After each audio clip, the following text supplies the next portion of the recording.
Spring is sprung into our Corby's Hollow, and the moment the snow departs the ground, we begin to think about how to create the year's gardens.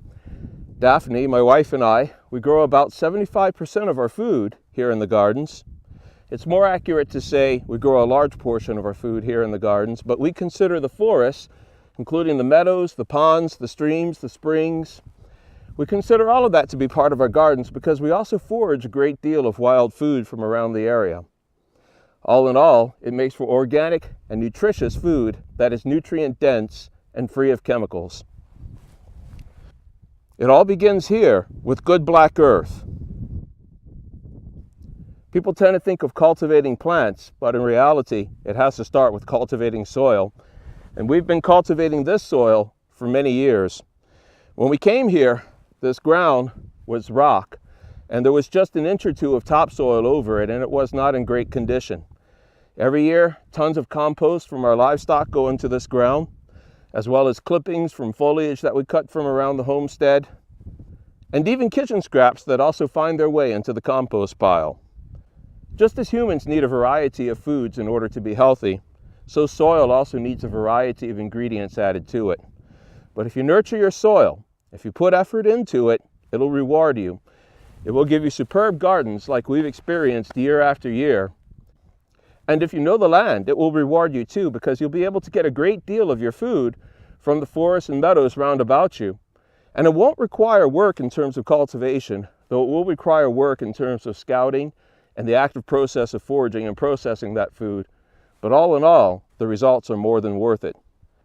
And this year, we're going to share with you how it is that we manage to eat so well on such a small budget, and how it is, in fact, that we get to enjoy rare and unusual foods that even the very wealthy never get to have.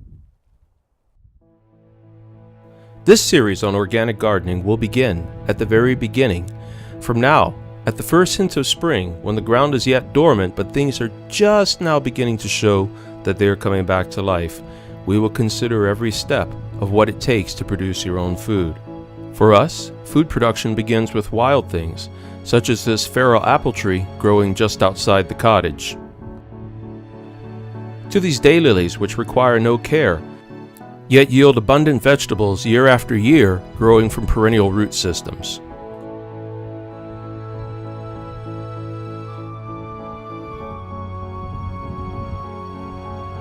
These raspberry canes take some maintenance, and we grow them because their raspberries are large as thimbles.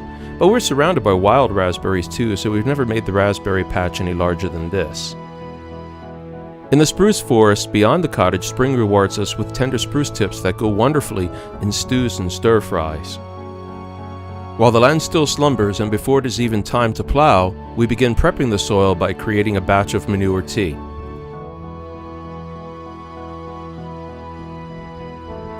Shaded areas at the very edge of the woods are raked and seeded with plants that prefer to grow in sheltered forest conditions. And medicinal lichens such as this old man's beard, also known as usnea, are harvested to provide teas that will keep us healthy through the hard work of the coming days. Fruiting shrubs that grow local and wild are going to be hardy, such as these currant berry bushes which need very little maintenance, just a light pruning every spring to prepare them for the summer yield.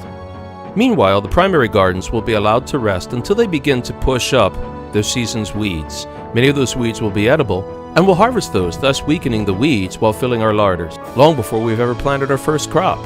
Along the way, rotted compost from our barns will be raked into these raised gardens, where we'll grow most of the herbs that we'll use for the year.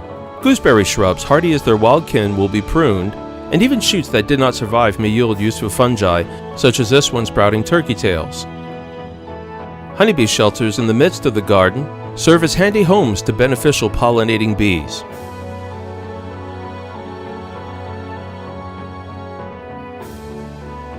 Gardens that grow crops that yield significant waste, such as the new garden, wherein we usually grow our corn, are cleared of detritus and the old corn shoots put into the compost pile so that no nutrients are wasted, and to make ready to provide friable rotted matter for the following year.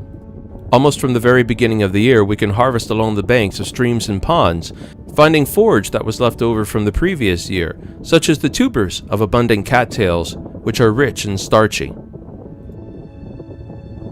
While we've learned so much about how to work with the land in order to get abundant crops, we've also made some mistakes, such as planting serviceberry trees and elderberry shrubs before we learned that these were common to the local area. We've also experienced a few minor tragedies, such as the summer this 10-year-old cherry tree's bark suddenly split around the trunk, killing the tree. And yet, we've had reflective victories, such as this cherry tree, which has flourished in the area, and now it stands 4 meters tall in our backyard and gives many cherries every summer. Yet, of all the lessons we have learned, one of the most important is that our gardens rely on our livestock. The livestock are, almost literally, the engines of the gardens, and we are heavily dependent upon the manure that they produce every year to be churned into compost, rotted, and then tilled into the soil. It is what makes our soil rich and friable, and makes gardens of less than an acre produce so much that they can feed several adults for most of a year. Most important of all is learning to live in balance with the land and to understand it, for if we understand the land, everywhere becomes a garden. You can till your soil and plant and enjoy fresh, wholesome produce, or simply wander out into meadows and fields and perhaps find some hazelnuts, bring them home, and turn them into delicious Turkish delight. Join us this year on The Naturalist, and we'll study the active process of organic gardening, everything involved from the first hint of spring, and the passive process of forage gardening together. Not only will you eat better, but I'll bet you'll discover that your little piece of land was more abundant than you knew.